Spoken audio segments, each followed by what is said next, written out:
A professional sales representative can be an outstanding resource for both customers and manufacturers within the cleaning products industry. Customer-facing sales representatives are a critical aspect of the go-to-market strategy for distribution. What do distributors consider important when it comes to training sales representatives? What aspects of training are important to manufacturers who are selling through distribution channels? What do the customers of distributors deem important in terms of training for the sales reps who call upon and support them?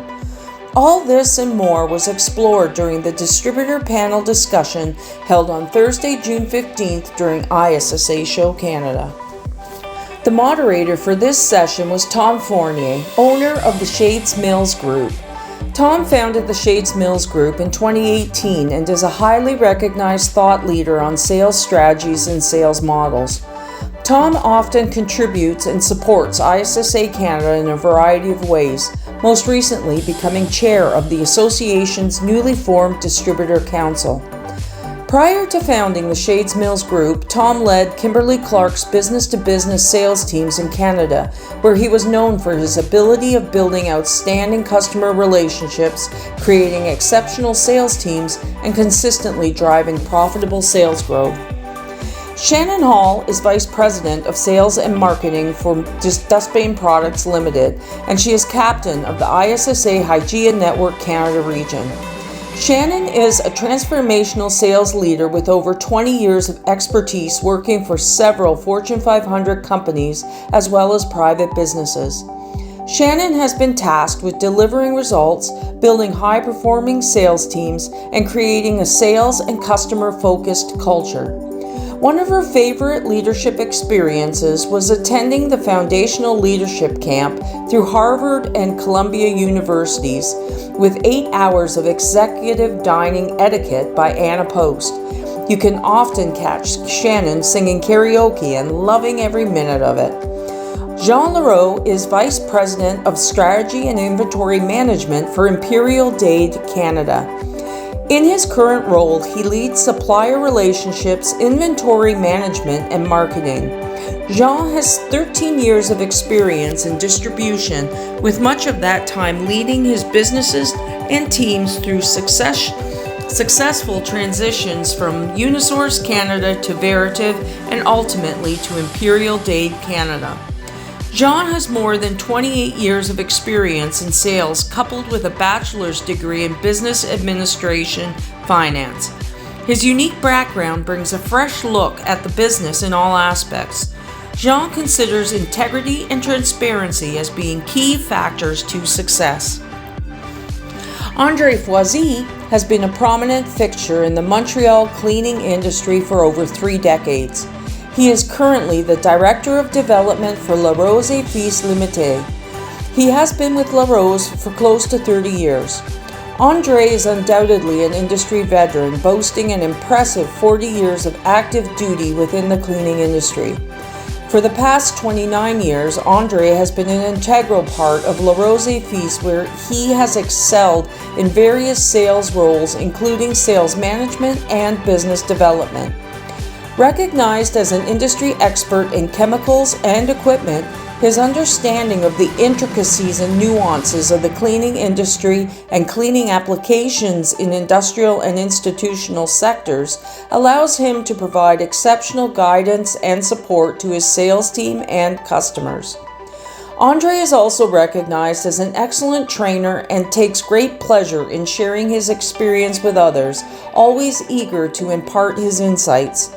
He approaches each opportunity to transfer knowledge with enthusiasm and dedication, ensuring that his passion for the cleaning industry is evident in every interaction. Jill Saguna is one of 3 owners of Evripros Janitorial Services Limited, headquartered in Ottawa, Ontario, which she proudly manages with siblings John, who is CEO and President, and Tasso, who is Vice President of Finance. Evripros is a family business founded by their father, Dimitrios Saguna, in 1967 and has provided over 50 years of service in the commercial cleaning industry. Jill operates as the Director of Procurement and Finance for the company and has developed all policies, processes, and procedures as they relate to procurement. Jill ensures all equipment and products used by the company's skills sales team meet and/or exceed occupational health and safety standards, green cleaning standards, environmental standards, as well as adhere to Viprose's inventory control expectations. In addition to overseeing all quotes and invoicing to ensure the highest accuracy for clients, Jill is also the lead for all costing and scenario analysis, as well as benchmarking, executing purchasing strategies, and the sourcing of all contractors. Let's join this informative panel discussion. So, this panel discussion is a natural extension of work that has been done since 2021 with ISSA Canada around putting a spotlight on the importance of wholesale distribution to our cleaning products industry. In 2021, in a virtual keynote, we had Tom Gale, CEO of Modern Distribution Management, in a session where we discussed how distribution could and must accelerate their post-pandemic success. At last year's show, I hosted a panel discussing valuing the role of distribution in the cleaning product supply chain. These were all precursors to the creation of ISSA Canada's Distributor Council, which had its inaugural meeting earlier this year. The underlying premise to all this work is that wholesale distributors are vital partners in this industry and should be able to feel like they are key stakeholders in all the association does. It is for that reason that we're having this distributor-focused panel, but also drawing in a representative of our manufacturing community and our building services contractor community, as they will have great insights on what they feel they need from their distributor sales representatives in the form of training. The training that distributor sales representatives receive is multifaceted. Let's turn to our panel to better understand that training, what is important, and also what is valued and perhaps missing. So I'm going to begin with Jean Leroux. Jean, you represent the Canadian division of a major distribution entity in the form of Imperial Dade. When you consider your corporate needs and the needs of your customers, what type of training for your sales representatives is important? All right, Tom, thank you for the question. I got to say that I love the question for one aspect, because you're asking about not only the customer end, but also the organization, which is highly critical. All sales professionals should always have in mind to bring value to their customer while being profitable for their organization. Anyhow, any organization needs to support their sales team, especially with all the changes that happened in the last years.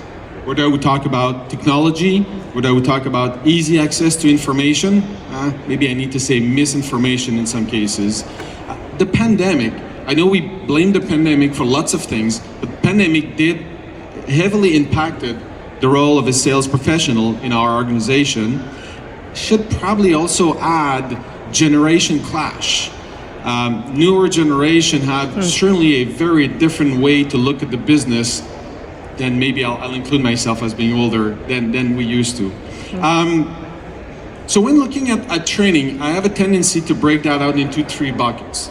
The first one, the obvious product knowledge. So when we talk about product specifications, attributes, how do they compare it to another, which is kind of really the basis. The goal here is to provide enough information for the sales professional to be able to present the right product for the right application based on what's important for the customer. Some customer might want to have a greater efficiency. Some other customer might say, well, I want to reduce my overall cost of acquisition. In other words, no pain, no gain. I'm actually going to talk a little bit more about that in my bucket number 3. But so that's to talk about the product specification themselves. Now, in terms of training, certainly seeking supplier support. Supplier always open to come in and do training on their product. There's a little bit of a caveat here. You need to be cautious. When you have supplier to come in, you need to make sure that you guide them well and give them the boundaries into the goal you have or your training. Otherwise, it could get messy a little bit. So that's very important to do. In Tom's presentation, talk about Andre, really wanting to share, willing always to share, and that's for me a great way to learn, because when we talk about training, there's a typical class training and that's fine, but Sharing of information for me is somehow also part of a way to train people. So maybe tag along. You have junior sales rep in your team. You can tag them along with more senior sales professional. So they have an idea and they see how that senior person present the product, or even before that, ask question to the customer, identifying the pain, present product, present solution. That could be a great way also to train. Another way too is share success stories. If you already have someone in your team that had a great success identifying pain with the customer, was creative at bringing a solution, you should blast that out in your organization. This is a gold mine. Need to share those. I gotta say too, association like the ISSA, an event like today, that's some sort of a way to train. They walk the floor, they meet with suppliers, maybe suppliers they don't know, and they go around. So for me, that's another way also to achieve training. Need to say it's very important to have product knowledge, but you also need to have market knowledge to be able to marry the two. So my second bucket is really market knowledge. When we talk about market knowledge, I include market trends, competitors. You need to know who are your competitors, what's their value prop, so you know what to look for. All suppliers. I mean, hopefully they will know our own suppliers, but they also need to know those suppliers who don't do business with and their value proposition. Market index. The sales professional need to know or be aware of those market index, whether it be unemployment rate, diesel cost, exchange rate, occupancy rate in tower or in accommodation, as an example. Till a certain point, sales professionals should be seen as a resource for a customer. In an ideal world, if a customer is looking for a piece of information, they would pick up the phone and call Imperial Date to find out the information. Anyway, now types of training, not that obvious, but there are ways to train. We do what we call market watch. So we share with our team some of those indexes. Normally published monthly. Normally that's how the cadence. But publishing those is one thing, but making sure that your sales team also understand what it means and the impact it has is probably as important as having those index. Create forum for sales professional and other people in our organization to share information. We call that community call. You should never underestimate, and that was part of Tom's presentation for André, the sharing of knowledge, sharing of information within the organization. For me, that's also a great way to train. You can rely on your supplier and invite some of their resources. Maybe if you want to increase knowledge about sustainability, seek supplier support so they can send you their sustainability expert so they can talk to the sales team. So these are a few amongst many others. But as mentioned, product knowledge and market knowledge are as equally important, and both are required to show value to our customers. Which leads me to my third bucket, sales methodology. Sales methodology for me is more of a corporate positioning in the market. But when you do implement sales methodology, it does have internal and external impact. On the external one, it will establish a go-to-market positioning for your sales team, and hopefully it should also be a roadmap to success. Internally, the impact are tremendous. If you do implement a good sales methodology, you will now have a common language. You will all speak the same language within the organization. Also, it establishes the behavioral expectation for the sales team. They might not like it, but it establishes those very clearly. And through time, moreover, it also establishes an organizational culture, which becomes very interesting. Talking about retention, for me, that's also one way to keep your sales professional within your team. So, how do you train on sales methodology? Well, first, you need to find probably a partner. Developing a sales methodology is time consuming. So chances are, first and foremost, establish what you're looking for. Try to get out there and find an organization that is in line with your own organization vision, and then let that organization train your sales professional. Probably also do some recurrency. If you only train once, and you never get back at it, like the flavor of the month, it's going to go away. So make sure that you not only have a core training, but also some recurrency. And I would say after a while, you probably can have your own internal people do those refresher and maybe alternate between internal resources and one from an outside resources. But that's for me is really very key. Before I conclude, Tom, one of the things that is very important too to understand is the sales professional should own a portion of their training.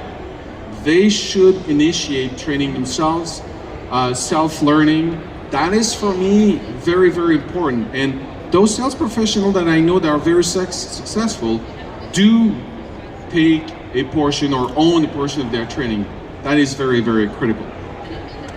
Great. That's it. Thank you very much, Jean, for that incredibly detailed response. There are lots of good stuff there.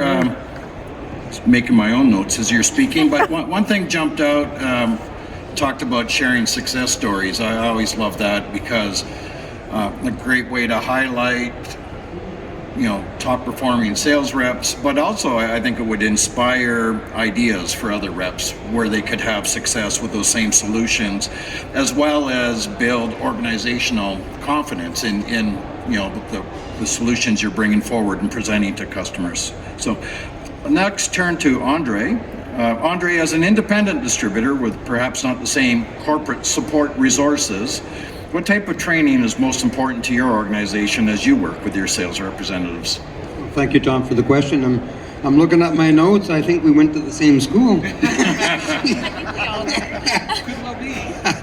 No, actually, as a smaller organization, we tend to focus our training around what our core values are. So I'll say three areas that we want to cover.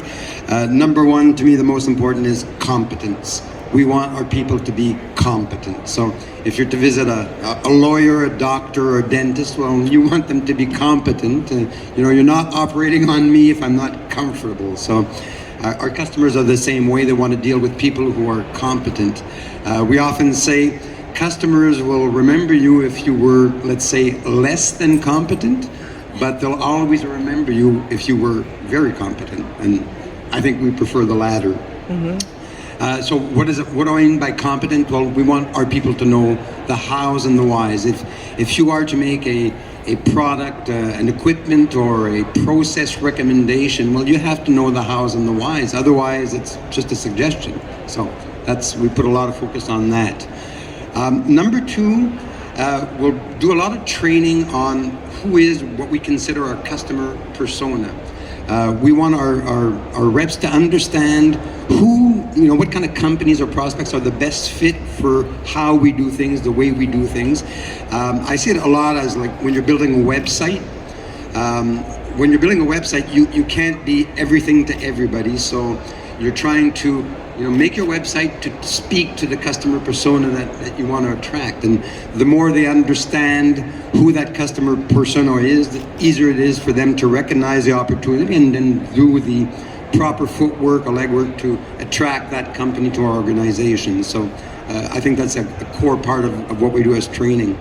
And number three, believe it or not, we do a ton of training about the industry. I mean, this industry is so vast and it's so wide. When we have a hire, we often say, this is like a job for life. So they need to know about the industry. What are the trends, the competition, acquisitions? So we want them to understand what's going on because it's such a great industry. Often on show floors, you just hear it often enough where people are saying, well, we're trying to hire somebody, but it's not glamorous or whatever. Well, I beg to differ. I have a ton of pride in this industry and what we've accomplished over the years, and we try and instill that pride into our staff so they know what's going on within this industry.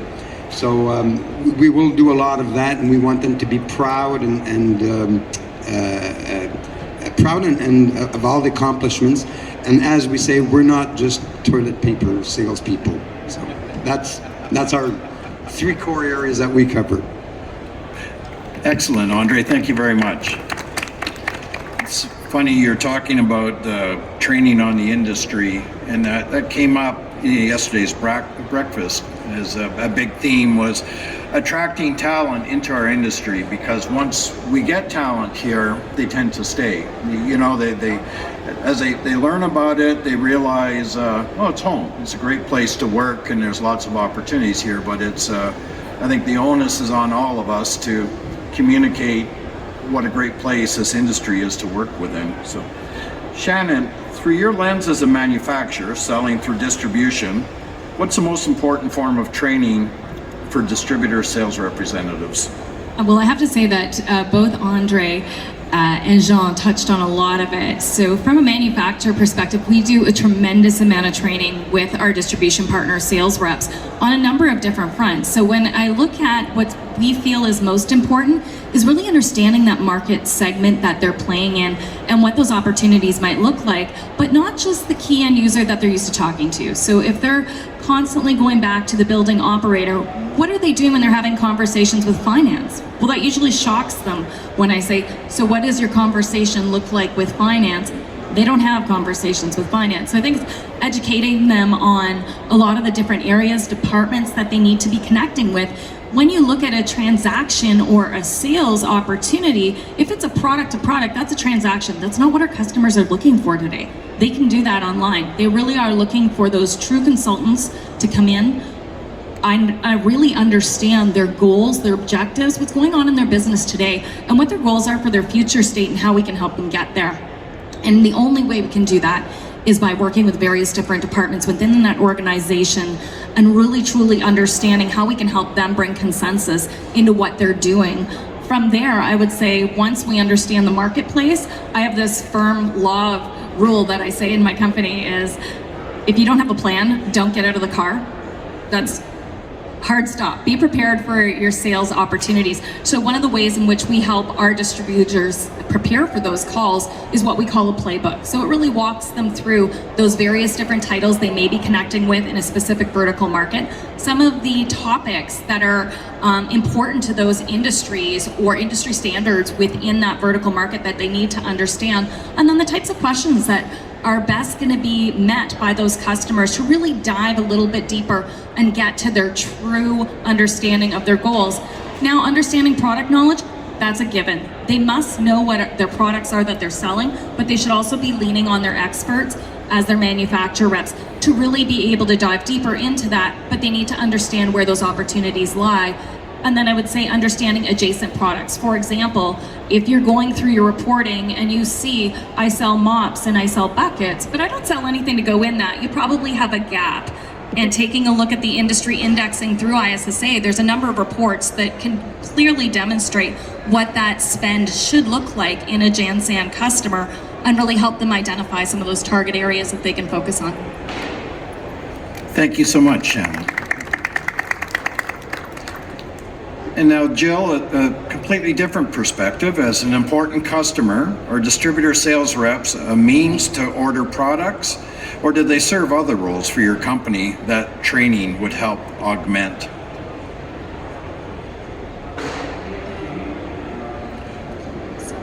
We don't necessarily reach out to our sales reps to place orders. We normally go, if it's a regular item, we usually go online and place the order, or we call the order desk. If it's a specialized product, we usually reach out to our sales representatives, as they are they play an important role in our procurement choices, as they are expected to be the experts in their field, whether it's a product or a piece of equipment. Specialized orders usually come from a client special request. So those we really reach out to our sales representatives and distributors, because they are the ones that have the specialized knowledge on that product or piece of equipment. So they would be able to steer us in the right direction and make the choices that we need to service our client. When speaking about equipment, there are many distinguishing factors that come into play with equipment selections, such as the type of the building, its usage, the size, type of flooring, if there's a garage involved, Working with knowledgeable sales representatives ensures that we are purchasing equipment that can effectively address the specific needs of our clients. We very often reach out to our sales representatives when ordering equipment parts, specifically for large and expensive components. One of those is batteries. Batteries are a great example. Sales representatives are able to advise us on new types of batteries available, if the batteries or other components are covered by product warranty, and even provide guidance as to whether we're dealing with a faulty battery, defective charger, or if replacement was due to improper battery maintenance. Who better to reach out to than our distributor or our sales representative? Excellent. And I find it interesting what one of your insights was, that for kind of everyday products, you prefer an online platform, and that reflects a lot of the industry guidance where, simple to order, products constantly being reordered, customers are looking for a self-serve option, and then increasingly want to utilize their distributor sales reps as an expert resource and get support that way. So, Jean, back to you. Do you see the role of a distributor sales representative changing, and do you look to training to help in that transition? Very good question again, Tom. If I look at it at a 50,000 foot view, the role is the same, it hasn't changed. The role of a sales professional is to bring value to its customer and to his organization. Now, don't get me wrong, I'm not wearing pink glasses. How to get there has drastically changed. If you look at everything that changed late in last years, I've talked about that in my first answer. Technology, access to information, how to reach potential customer, being post-pandemic, people working from home or customer working from home. All of those things have drastically changed how that role needs to be done. And absolutely, any organization should be aware of this, should identify what those gaps are, because from one sales professional to another, it might vary, but what are those gaps are, and we're here to support our sales team. And if we don't, then shame on us, because those gaps ain't gonna be filled, and chances are we're gonna lose opportunity. We ain't gonna create as much value as we should have for our customer partners, and in that case, supplier partners as well. So the answer is actually absolutely. Thank you very much. Andre, where do you think you could get more support in the training of your sales representatives? Is it buying groups, manufacturers, ISSA, or local community educational resources? Thank you for the question. I feel ISSA is a good example. I think they've been actually really good over the years to provide lots of training materials for all the basics, within the industry. I think they've done a good job. I feel manufacturers sometimes could do a better job at developing proper training tools when there's a product launch or something like that. Often it's just left up to an individual to go and train the distributor on, a new product or whatever. But I think companies should, when they're doing a product launch or things like that, really prepare some training material that covers the 5 W's. So, and then provide that information to those that are tasked at training, distributors. Then you can sort of tailor it to the distributor needs. But I often find there's a lack of training material or proper training material in that respect. What I'd also like to see, maybe if you're talking about education resources, and it's things I've spoken to some school boards, there's a ton of new technologies that are out there.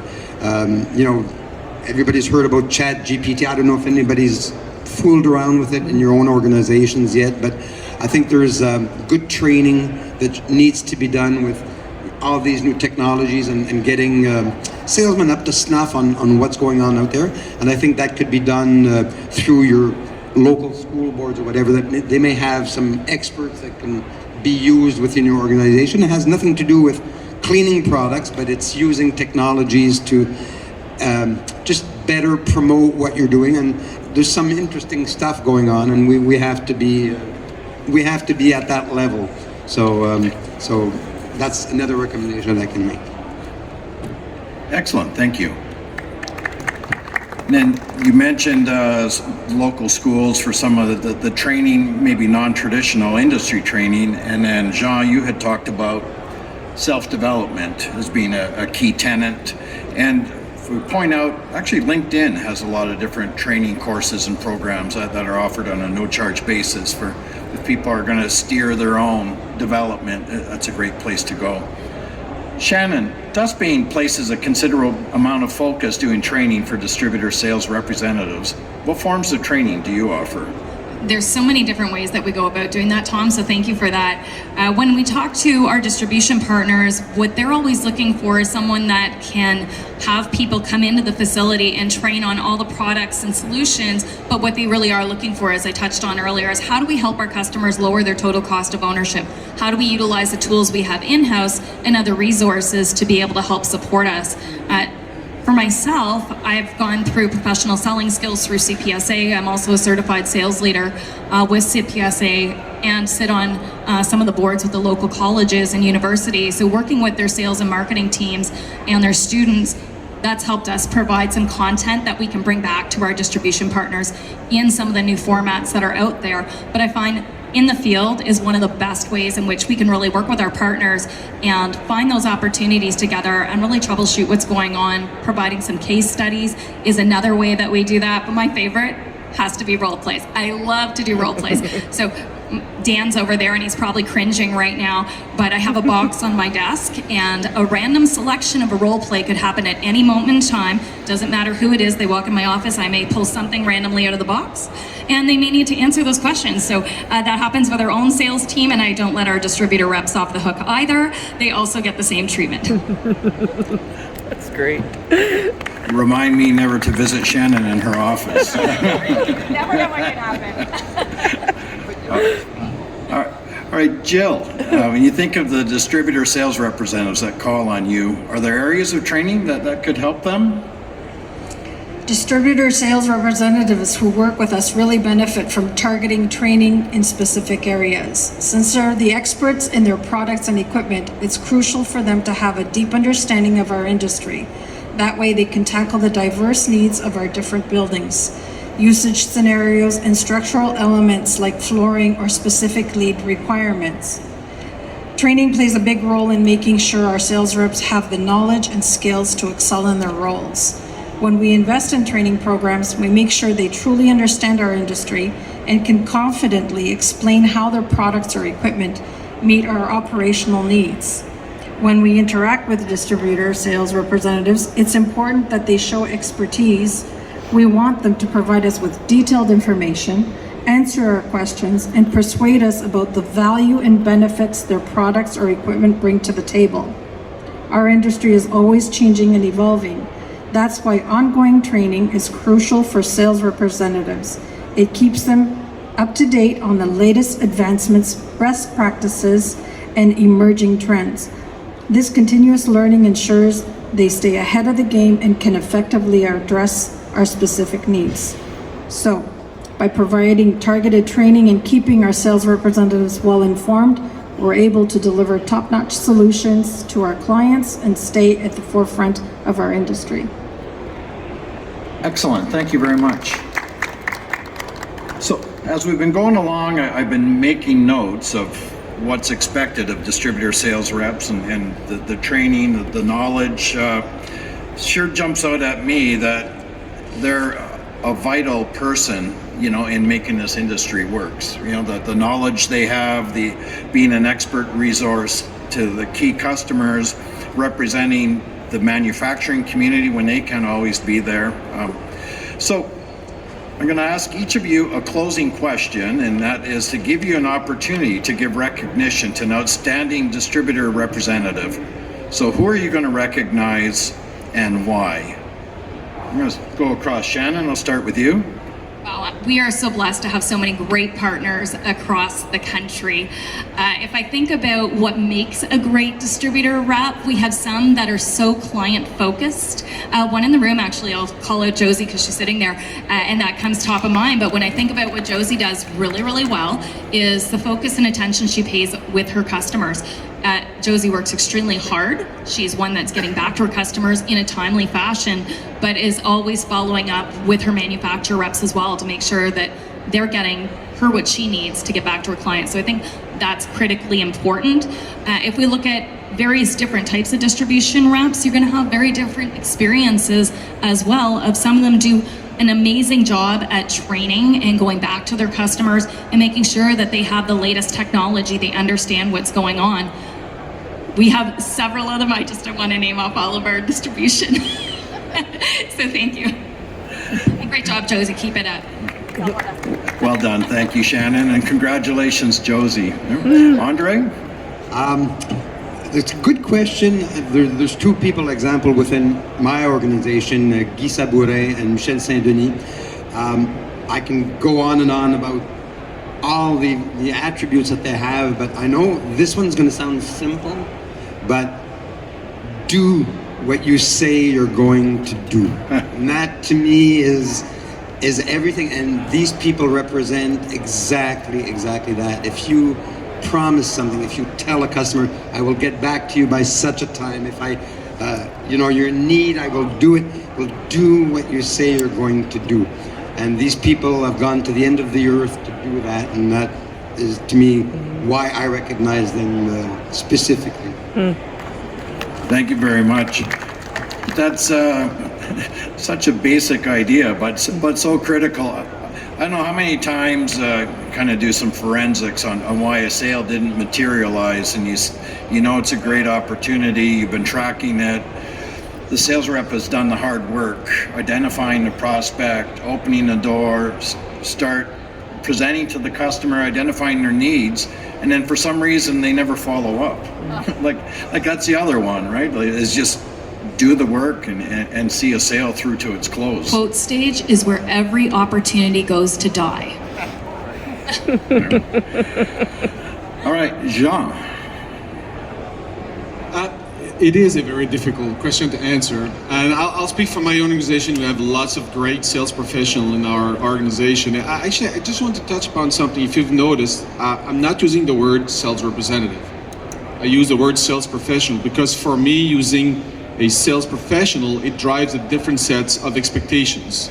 So that's number one. Number two, what makes a successful sales representative includes many things. Performing year over year. Well, yeah, performing is great, but let's have a chat with the customer to see how the customer reacts when you ask about feedback about their sales professional. So having a customer that believes they get good value for the relationship they have with our organization is also as critical as the results themselves. So I got to be honest with you, like I said, it's a very difficult question to answer. I'm here in Toronto, and I would actually support Shannon and look at Josie, and this is not fake, this is on my list here. So Josie is actually a good representation of what a good sales professional is, looking after a customer best interest while looking after the company best interest as well. She's a true sales professional.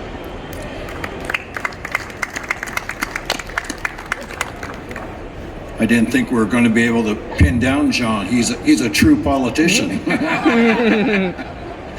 All right, Jill, how about yourself?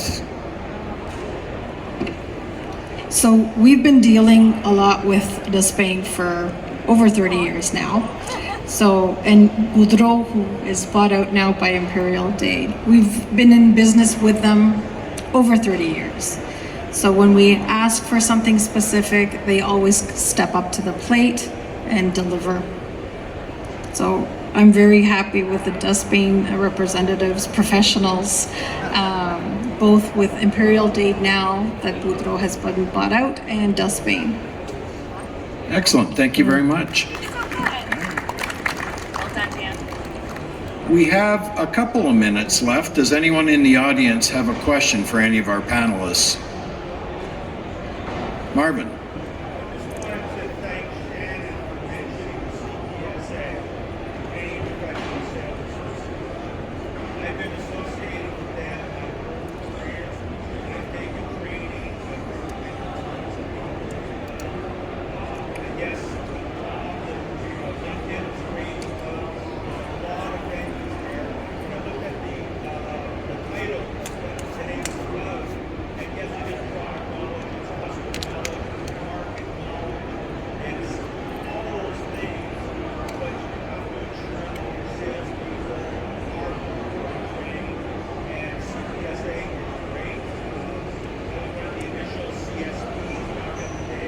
92, 2000. You're older than me, Marvin. Love you too. All right, and just in case everyone couldn't hear it, Marvin was calling out CPSA, so Canadian Professionals Sales Association, yes. And just to build off of that, so thank you, Marvin. I really do appreciate the comments. One of the opportunities I think that most people are unaware of here anyways is some of the grants that are available for training. So if you are wondering, can my business afford to have training? My question is always, can your business not afford to have training? Because that's a challenge. But there's the COGI grants that are available across Canada that if you're not tapping into some of those government grants, you can get up to 80% of your training dollars back. Which is phenomenal when you start to think about that. So there's certainly some of those applications that you can find out through CPSA, and then there's the educational scholarships as well through ISSA that we should be looking at and making sure that we're leveraging. Great, thank you. So, yeah, you look at a sales rep's training, and sales methodology to me, professional selling skills, that's kind of the glue that holds everything together and most consistently puts a rep in a position to have success. But then on top of that, we've heard about so many other things, the product knowledge, the application knowledge, the market knowledge. And then in this industry, the segments within our market are so multifaceted and have such unique needs. So there's so many things to be trained on. Anyone else have a question? I think we're pretty much on time, so please join me in thanking our panelists. I think they did an outstanding job.